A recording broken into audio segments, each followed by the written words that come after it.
আজকের ইফতারে কি কি আয়োজন সেটাই দেখাচ্ছি।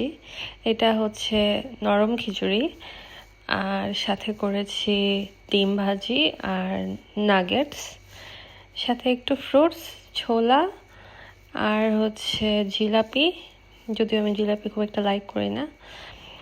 আর এই যে ইলিশের লেজ ভর্তা, এটা মুন্না এনেছে, ওর নাকি খুব খেতে ইচ্ছা হয়েছে। তো এটা আসলে জানি না কেমন হবে। এগুলো তো আসলে অনেকদিন ফ্রিজিং থাকে, সো টেস্টটা তেমন ভালো হয় না। এটা বাংলাদেশি টাকায় প্রাইস পড়েছিল প্রায় 730 টাকা। তো ভর্তাটা এরকম দেখতে। পরে আমি ভাবলাম যে একটু সরিষার তেল আর পেঁয়াজ দিয়ে যদি আমি আরেকবার মাখিয়ে নেই তাহলে হয়তো ভালো লাগবে। আমি তো আসলে টেস্টটা এখনো বুঝতে পারছি না, কজ রোজা ছিলাম। তো এই যে ভর্তাটা এখন মাখিয়ে নিচ্ছি, কেমন খেতে হবে জানি না। সো ফাইনালি আমার ভর্তা রেডি। আর মুন্না আবার দইয়ের একটু ঘোল বানিয়েছে।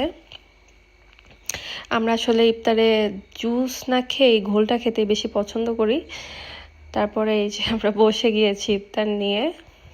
এখন অলমোস্ট ইফতারের টাইম হয়ে গিয়েছে। তো এখন দেখবো যে ভর্তাটা খেতে কেমন, তারপরে আমি একটা রিভিউ দিব। ওকে, বাই। আমি এই ভর্তার একটা রিভিউ দিতে চলে আসলাম। আসলে এই ভর্তাটা প্রচণ্ড ঝাল, আর মাছের ফ্লেভারটা অত বোঝা যাচ্ছে না, কারণ এটা তো অনেক দিন ধরে ফ্রিজিং করা, এভাবেই রাখে ওরা। তোমার কেমন লাগলো? মোটামুটি ভালোই, খারাপ না। অনেক বেশি ঝাল। That's it.